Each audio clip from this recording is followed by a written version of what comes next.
Hello there. After looking for so long, I found these metal nibs for my S Pen.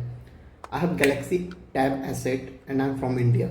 So these metal nibs are not really thing here. After searching everywhere, I got this titanium alloy metal nibs and it's everything I was looking for my S Pen.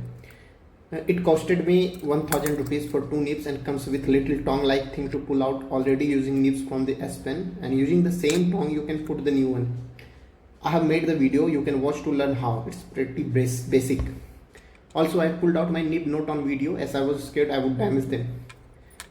If you have any question in your mind, leave them in the comments. I will reply each of you. I'll also put the link of the product I had purchased in the description. And thank you so much.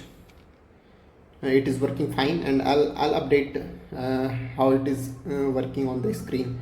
And I want to let you know that I have also applied that tempered glass on my tab, so there is no issue of scratching of the glass. So make sure when you are buying this metal nib, you have some protection applied on your tab screen, or it might get scratched. Thank you.